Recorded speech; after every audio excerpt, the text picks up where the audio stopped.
Hi, this is Roger. Thanks for dropping by. Welcome to my Sunday chat, where we talk about life, the universe and things. And some orchids in there somewhere. We've actually got a new bloom that's opened. Not a first time bloomer, but it's a bloom that's just opened, so we'll have a look at that towards the end.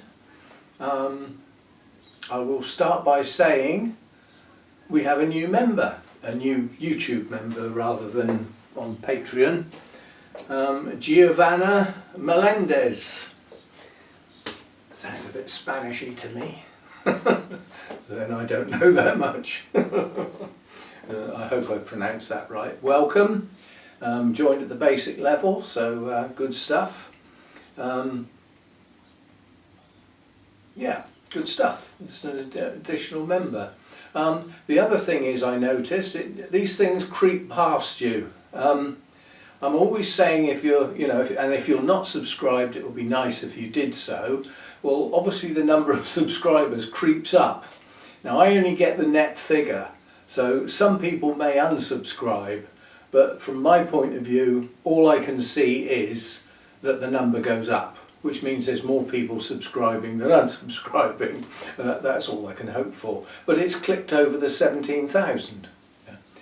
Probably yesterday. I don't know who got the magic one. Who was the one who went from 16,999 to 1,700? I don't know. That must be quite satisfying to see that number click over. It's like you watch it on your car, don't you? When you're driving along, you get to one of those magic numbers where your mileage is all going to go round all at once, you know. Believe it or not, once upon a time when I hadn't been driving that long, I actually went out in the car deliberately to see that happen, and it happened right on a major junction, and I was round the other side of the junction and it was already gone. I missed it. You know, great fun. But yeah, we watch daft things like that when we're putting fuel in the car. We start clicking towards the end to get it exactly on a number or on an exact amount of fuel, so it doesn't. Why do we do daft things like that? It's a bit OCD, isn't it? Or CDO, as it should be said. Right, so numbers, yeah, we've done that. What's been going on here then? What's been going on here is a cold snap. Now, compared with some countries, that wasn't that cold. But for here, it was, especially in the middle of November. We're not used to those sort of temperatures. Now, during the past week, I actually had my central heating on for 3 consecutive days, all day, all night. And I had this door partially opened. It was the cheapest way to run the energy bill, because the central heating costs a little bit to get it up to temperature, but it doesn't cost a great deal to just keep it at that temperature and keep it ticking over. But this house is so badly insulated with the central heating on full blast. Now, okay, this door was open to stop that kicking in, because that's the expensive item, the 2 kilowatt electric heater for here. The idea was that I sacrificed some heat from the house, but with the heating on 24 hours, I got up in the morning and the kitchen was 19 degrees and the lounge was 18. This house just leaches heat. It's so poorly insulated. It was built at a time when the regulations had not really been uprated for more suitable winter temperatures, to try and save energy and all that sort of stuff. All that hadn't happened when this house was built. So all they wanted it was for it to stay up and the roof to stay on. That's about as good as it got. But yeah, the heat's just leaching out, walls and windows. Now obviously some would be lost out here, but I mean this is double glazed, that's double plastic. Double glazed, but double plastic, so there is an air buffer between the 2 layers. So. But yeah, an expensive week. Now we're back to relative normal now. It's been raining most of yesterday and a lot of today so far. It was raining hard when I got up.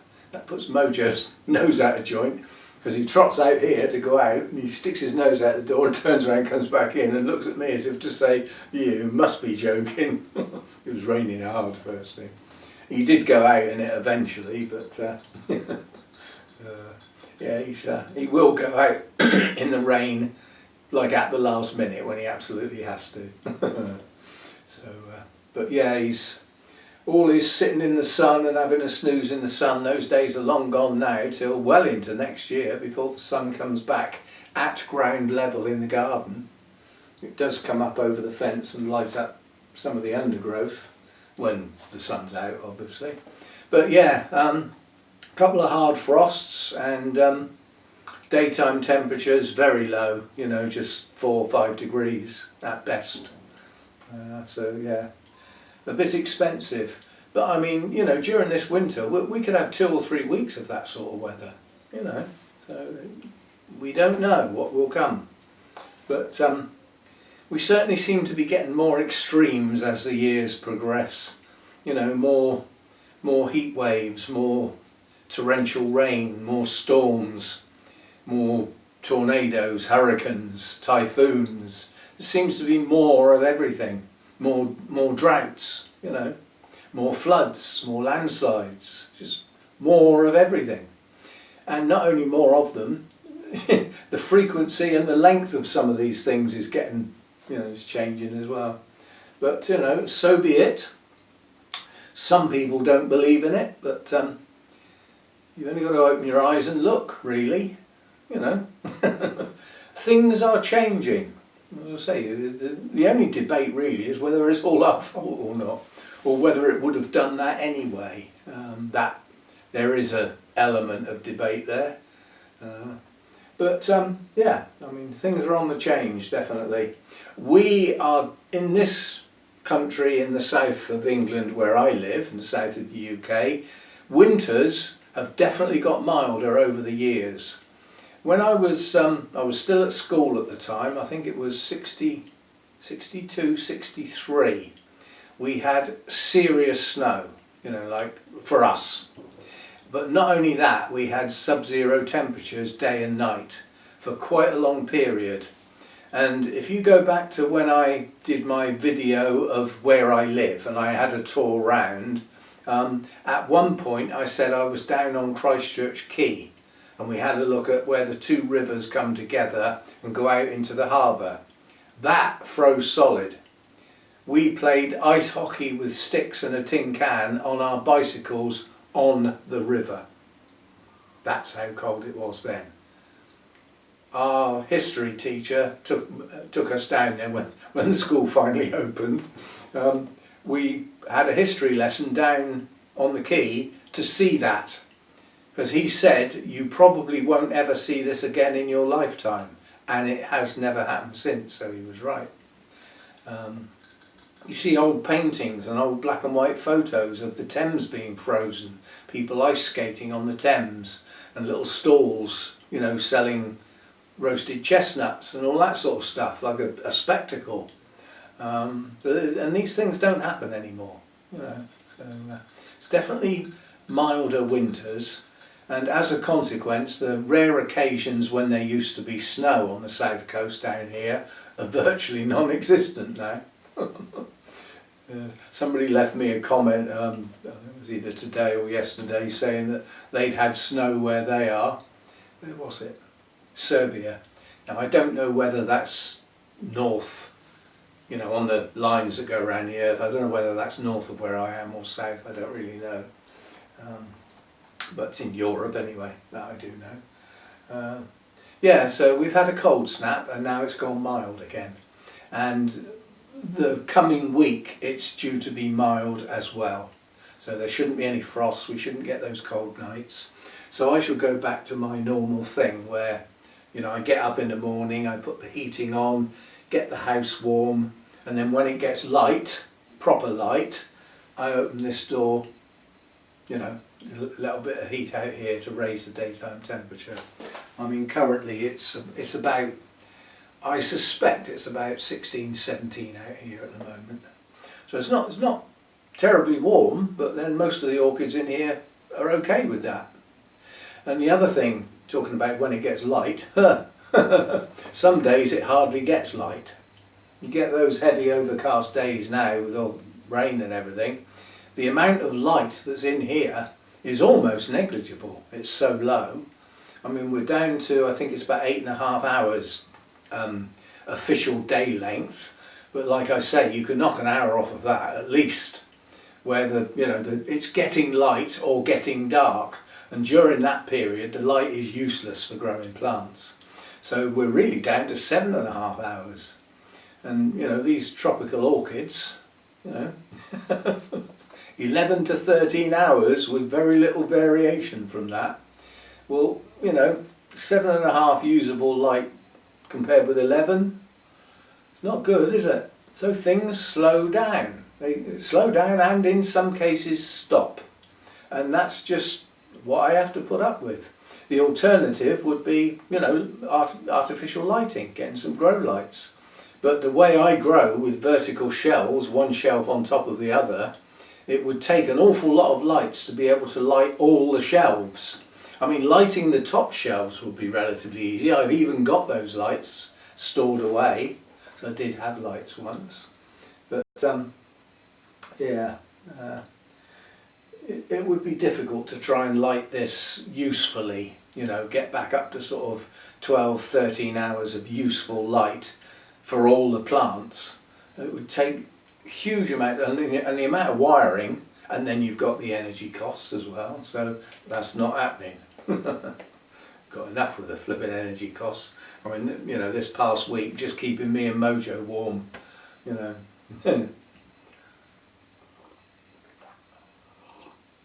Yeah, Mojo spent a lot more time sat on my lap. It's free heat. It's like a warming mat for him, isn't it? Cheeky monkey. He's asleep on his blanket now. So a cold snap. We will get them. There will be more.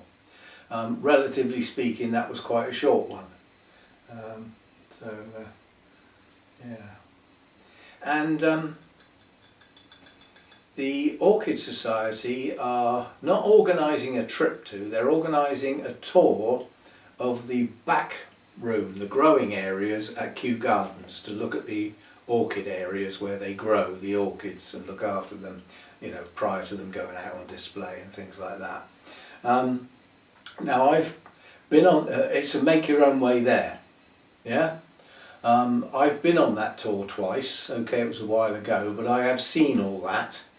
And I had a chat with Hannah, we're not going.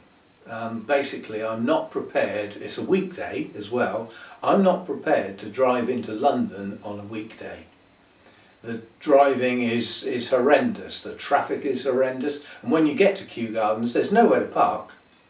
There just isn't anywhere to park. All the spaces will be full. You have to drive around the block waiting for somebody to move and all daft things like that. So I've decided not to go. It's an expense that I can do without.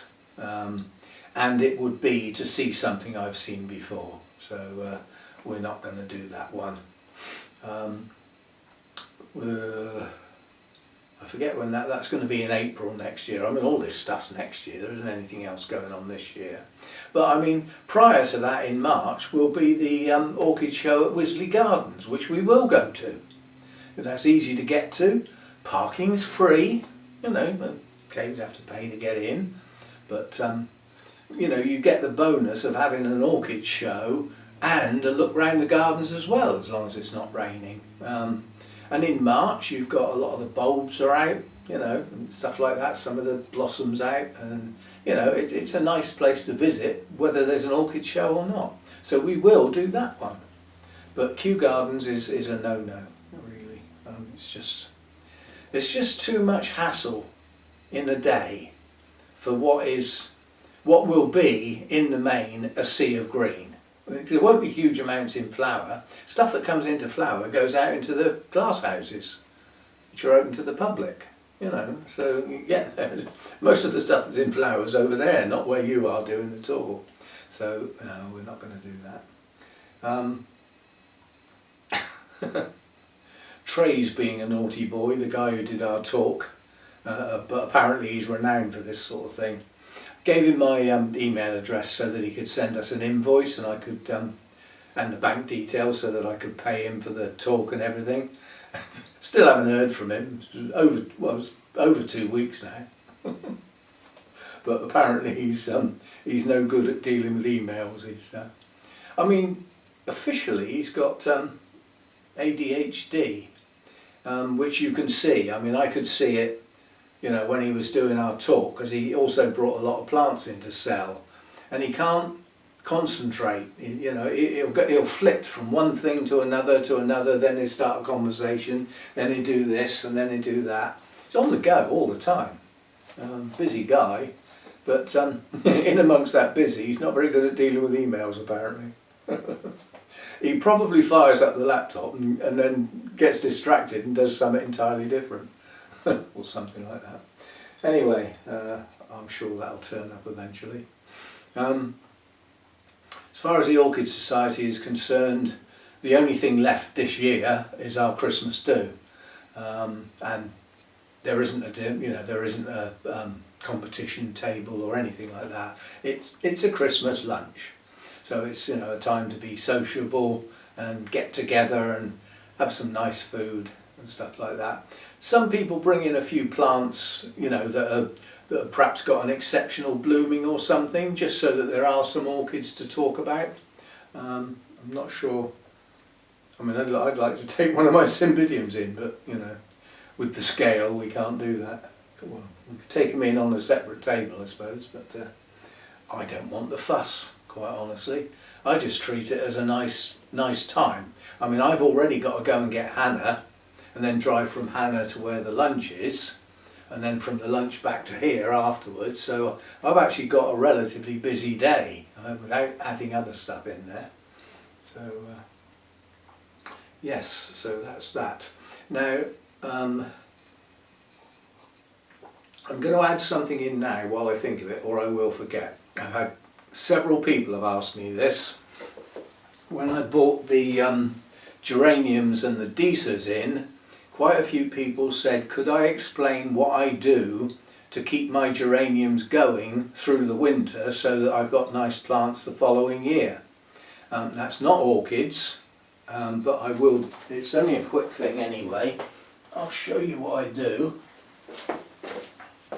What I do basically is cut them right back hard. So I cut them back to a joint. Some of the shoots I cut back to where there's a leaf or a side shoot like that, so that there is still some greenery on the plant. I need that to find out when it needs water. If you cut it back too hard and there's no green stuff, then you don't know whether it needs any water or not. These pots will be kept virtually bone dry. They will get a dribble of water when these leaves wilt. And that's all they get. They get kept in a relatively shady place. In here, they're in the grow room, so they only go down to 12 degrees and up to whatever the daytime temperature is. And these will need repotting come the spring. If you look at where the media is, it's halfway down the pot. So they need to get some fresh media and be brought up near the top of the pot. To stop the wind blowing them over, they're in ceramic pots out when they go back outside. I've got a pair of blue ones for them. So that's what I do. I cut them hard back, put cinnamon on the joints just to dry it off, and make sure that there are a few leaves dotted around. But they effectively go semi-dormant. And what you've got to watch out for is fungusy mould, yeah? Like on that leaf. You can see it, the black, that will spread. So if you see it, take it off. Like that. So anyway, that's what I do. I dry them right off, keep them as dry as I possibly can, and keep them semi-shaded so that they don't try and burst into growth until I'm ready, which will be after the frosts, after all threat of frost. So we're looking at mid-May at least before they go back outside in this country. So that's that. Let's tick that off the list.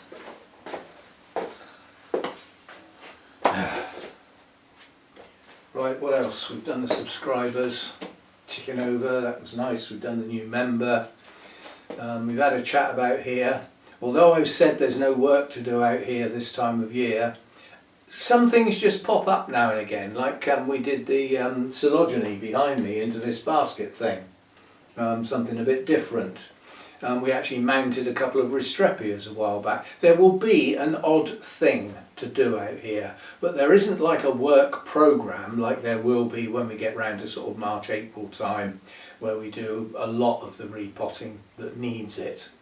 And yeah, and I was talking to Lynn on the phone and talking about cymbidiums getting a bit too big and clumsy to handle. When they're wet, they're incredibly heavy and they're filling their pots. What can I do? She said, well, you'll have to divide them. I said, yeah, but you can't get rid of them, can you? And she said, well, there are a few more people in the society taking on cymbidiums now. People mainly with conservatories, not necessarily with greenhouses, but not in the house. She said that, yeah, there's a few more people. You'd probably be able to get rid of them if you put them in the auction, you know, and see what you do. What we do with the auction, the plant sale, not the auction. The auction you do actually bid, but the plant sale that we have three. I think it was 3 bands: 5, 10, and 15 pounds. So if you want to put something in that, it's one of those. That's what they cost. So you have to put up with it. And if you don't want to do that, then don't put them in the plant sale. I think you can actually, I think what we do is we have a separate place for people who've got an actual price on the plant that they don't want to get involved with that, you know, like a sort of 40 quid or something, you know, you can put it over there and try your luck. See if anybody's feeling rich. But yeah, so it might be possible to split some and get rid of some.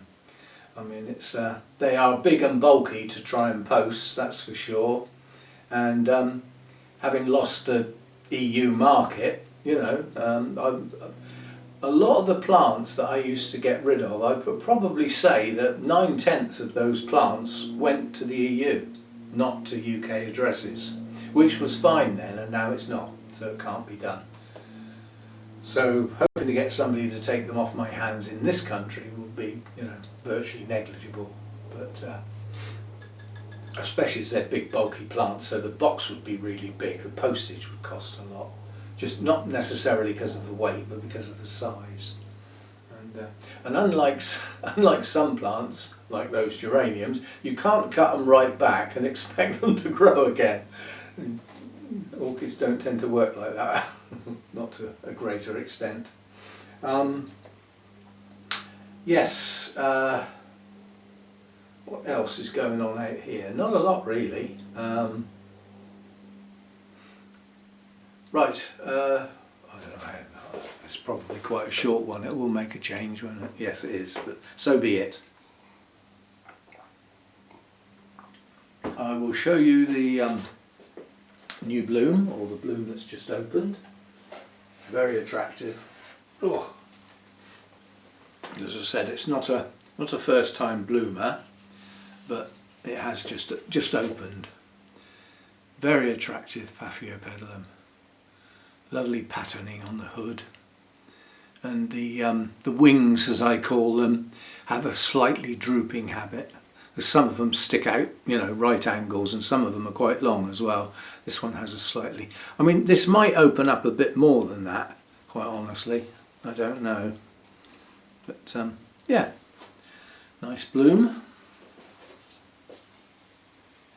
Actually, I've got the room over here in the fit in there. Not really. I'll sort it out next time I water. Because once things come into bloom, I like to put them on this this area, what is behind me when I get back on camera, so that I can see them from in on my seat. I mean, I've been watching the birds on the feeders this morning. They've been going mad, and we've had what we get on a regular basis, there's at least 4 blue tits, because I've had 4 on the feeders at the same time. That doesn't mean there's only 4, there could be more. So I'd say 4 plus. There's at least 2 great tits, because I've seen 2 of those together. There's the pair of nuthatches, and there's any number of cold tits, but I don't know, because I've only seen them one at a time. But the rate at which they come in, they're what I call grab and run, because they come in, grab a seed and they're off. They don't stop long at all. But the fact that they're coming in from different directions, like one after the other, I would think there are more. And then we've had a female chaffinch pecking around on the floor. Hasn't worked out how to use the feeders yet. They tend to be ground feeders. And the robin, who's making a bit of a nuisance of itself, because when it's not busy trying to feed itself, it's busy shooing the other birds off. It's getting a bit aggressive out there. I mean, the other birds don't take too much notice because they're more agile and quicker. Robin's not a agile, fast bird, so they just fly away and come back round the other side when it's not looking. And there were a couple of sparrows out there earlier on, but they came and the robin saw them off and they haven't come back. So they must be a bit chicken. There's a couple of blackbirds around. I haven't heard any singing yet, but that will probably happen as the day lengths get longer next year. And all the berries on the pyracantha out there are still there. The blackbirds haven't attacked them. I'm really surprised at that. Still, that's how it goes. The other one, I suppose, we haven't really looked at this since the spike opened. We had a look at a bloom as it opened, but the spike is fully open now. This is an odontocidium, which probably means it's really an oncidium nowadays, because the odonts were reclassified, so it's an oncidium. It's basically an oncidium. But its tiger tail has actually got a name, and it opens with a lovely colour to the lip. It's really a nice colour, but it doesn't last, it fades. The rest of the plant keeps its colour basically for some considerable time, but the lips fade. There you go, the yellow on the lip tends to go a creamy colour. But it keeps the purple tinges round the edge, and then you've got those 2 red dots, and that's not a variable. All of the blooms have got those 2 red dots, all of them. So it's not like the patterning on the petals and sepals, which is relatively random. It's like bands and blotches and things. There's not really any regularity to that. But those 2 red dots are on all the lips. So anyway, that's quite an attractive plant. It has very, very dark coloured pseudobulbs, and it doesn't hold its leaves too long. If you look, we've got 1, 2, 3, 4, 5 old bulbs with no leaves, and only 2 bulbs with leaves on. And I've got 2 of these. It was split a while back. The other one's not such a large plant, and certainly hasn't got any blooms yet. I'll just put that back. That's good. But we will have the other Miltoniopsis buds are getting colours now. So it's obviously going to be purple, because this one hasn't bloomed before. But we do have a spike. It's only going to have 2 blooms. So it looks like there's a third, but it isn't. That's not going to develop. It'll just be the 2. So we shall see those in the not too distant future. And see what they actually look like. There isn't much else at the moment that you haven't seen. There's a couple of Restrepias out. I've seen those. And can I get it out? I've just spotted a spike that last time I looked was a new growth, so I didn't know it was a spike. But trying to get at it is not going to be easy, because it's at the back. It's one of the larger Coelogynes. Oof! So this is new, I didn't know this was here. Last time I watered this we had multiple new growths on this plant. Here, here, tucked in here, and here, and another two round here. And this one has extended and become a flower spike. So that spike wasn't there last time, that's just shot out the top of the new growth. Hopefully some of the other new growths will do the same, and we'll have quite a few new blooms on that. That is, I think that's the Moriana, yeah, that's Coelogyne Moriana, and it's the basic species, because I've also got Moriana magnifica somewhere. I think it's that big one up there. Which is what it says on the tin basically. If you're going to give something you know, if you're going to sort of register a hybrid as something a bit special and call it magnifica, it's probably got a lot to do with the name that was chosen. Moriana is one of the large whites. It does have quite impressive blooms, but the magnifica has just got bigger blooms and a brighter colour in the lip. So and there's no sign of any buds on that. Not at the moment anyway. So we have got, you know, my Coelogynes aren't doing bad. I'm quite pleased. And we've got this lovely one over here that I got from Arthur.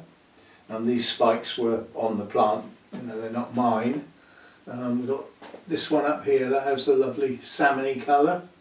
A nice new growth coming. We've got the one that we potted up in the basket, that's actually got a spike on it up there, providing it doesn't abort.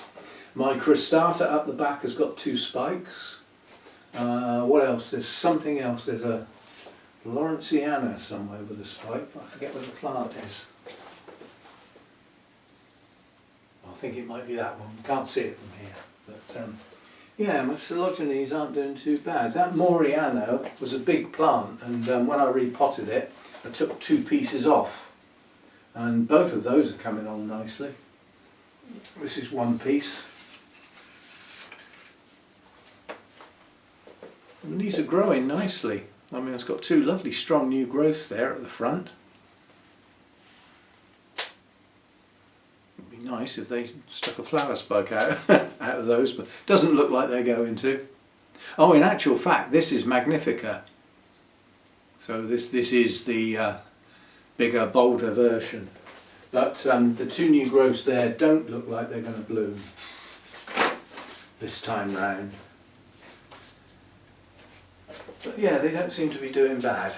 Cooler growers in the main. Not all Coelogynes are cooler growers. There is a, if you're into Coelogynes or getting into them and would like somewhere to get information, there is a website that's just called coelogynes.com.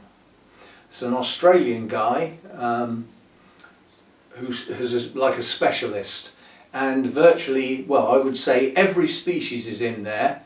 And an awful lot of the hybrids with good descriptions, good care guides, guides on the sort of size that they're going to grow to, what sort of space they take up, how easy they are to bloom, all that sort of stuff. You get quite a lot of information about each one, and I haven't found anywhere else with all of that information in one place. It's a good site, very good site. You, at the front, I think on the on the homepage, you click on species or hybrids, and then the species are all listed. You can find the one you want and click on it, and it opens up the page. And when you're there, you can step forward and backwards. So you could start on the first one and go through the whole lot if you wanted. And there's a picture normally of the plant and a close-up of the bloom, so you can see what it looks like. That's quite important with some Coelogynes. Some Coelogynes bloom in the leaves. They're very short flower spikes, and it takes the edge off of them because you can't really see the blooms that well if they're down in the plant, especially if it's a compact plant. So it's useful to see what the whole plant looks like. And in the main, they're all his plants. So they're his photos as well. And he goes over things where, you know, something, this Coelogyne is often sold as incorrectly. it's often misnamed because this one is incredibly rare and this one, you know, and this one isn't, so they're selling that one trying to make out it's the rare one. It covers things like that as well, so it's a good site for Coelogyne. There's nothing else on there. I don't know how up to date it is, but don't think there's much renaming or hashing around with the Coelogynes. Of course, they've now been joined by the dendrocoeloms, so their ranks have been swelled. The dendrocoeloms have been reclassified as Coelogynes. Dendrocoeloms are the rat's tails, as I call them. You know, you have a lovely spike hanging down like that, lovely fragrance, and the blooms are smaller than your flipping fingernail. They're minute in a lot of cases. Some are slightly larger. None of them are big. But basically, if you do actually get a magnifying glass and look at an individual bloom, it does look like a Coelogyne. But the plant doesn't, and the spikes don't, and the overall appearance is not like a Coelogyne. So, messing about with DNA again, no doubt. Yeah, good at doing that sort of thing. Right, I'm going to leave it at that. So we do our thank yous now. I've already said thanks to our new member. Thanks for that, joining the ranks. It's still a very low number. The YouTube membership is 15. It's not a high number. I'd like a lot more people to join in. I mean, I am now doing the goodies. I mean, I spent a long time trying to get members and offering them nothing. You know, apart from, you know, you make a contribution by being a member, but you don't get anything for it.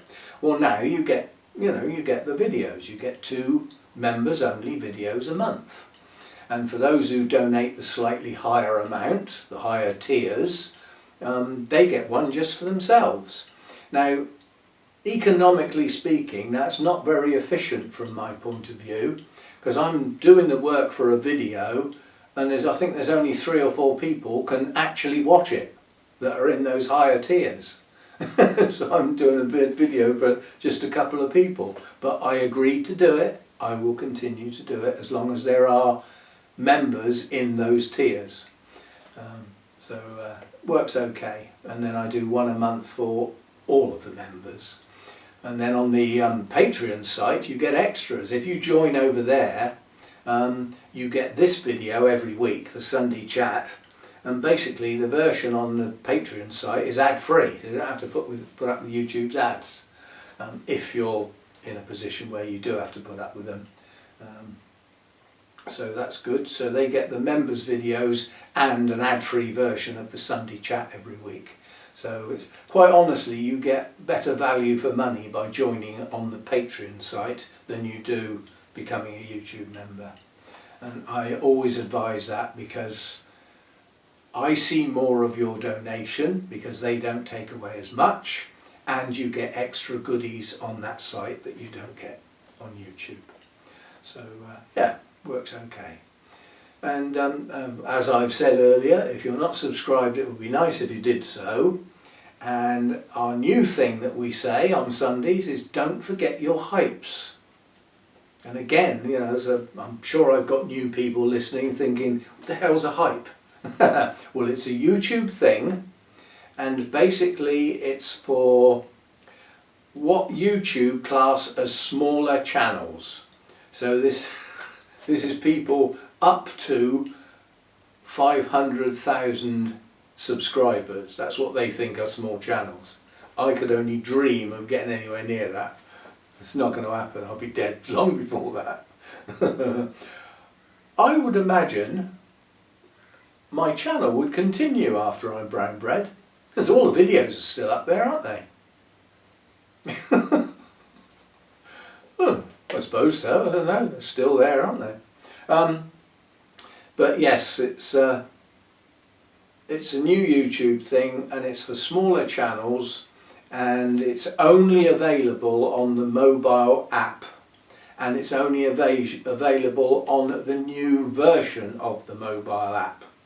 And basically, where you watch a video, yeah, underneath where the comments are, you swipe left on your phone. It only works on a phone, it doesn't work on laptops and all that sort of stuff, so I can't use it on my laptop. I have to go on the phone to use it. That's the only time I ever go on YouTube, on my phone. Why would I bother when I got a laptop with a comfy seat and a huge big screen behind it?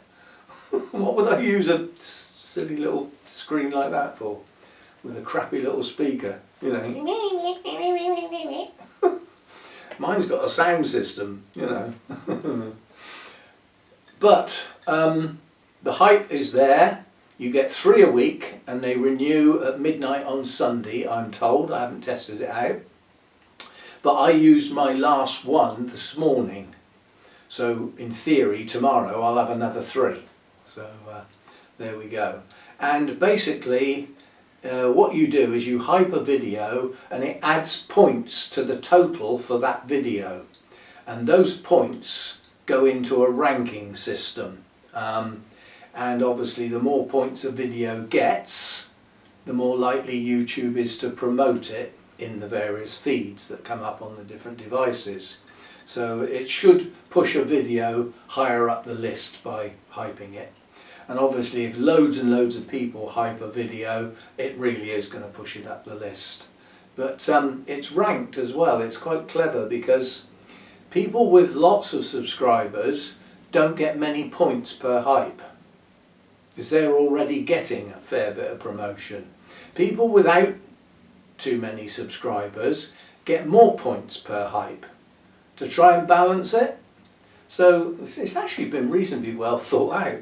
It makes a change to get something from YouTube that's actually reasonably well thought out, that doesn't cost anything. It's free. As is subscribing to channels is free. And leaving comments is free. And don't forget the thumbs up, that's free. So there's a lot of stuff you can do to support a channel that costs nothing, just by doing it and actively joining in and taking part. That's what YouTube likes. It likes activity, it likes retention and all that sort of thing. It used to just like subscribers and thumbs up, but they've faded. They're not quite so important now. The subscribers need to be heading upwards rather than downwards, and also, you know, the thumbs up need to be a reasonable thing, because YouTube can see the thumbs up and the thumbs down. Well, obviously if there's too many thumbs down, the video's not very popular, and if that's a regular event on the videos, then the channel's not very popular. So, you know, YouTube takes all these things on board. But it's more after retention now, you know, people who get onto a video and stay there and watch a fair bit of it, preferably all of it, and then go and watch another video, either on the same channel, which is brilliant, or on another channel, but they stay on YouTube. That's what YouTube likes. That's what helps push channels upwards, is that retention. So there we go, that's all that. And yep, there's nothing else coming up. Tomorrow is my day off. I don't tend to film on Mondays. I don't tend to do Orchid. Sometimes I film on a Monday, but I don't post. Let's put it that way. Sometimes people think I'm sat with my feet up, sound asleep in my chair all day on Monday. That's not necessarily true. Sometimes it's a big watering day. It's just not a posting on YouTube day.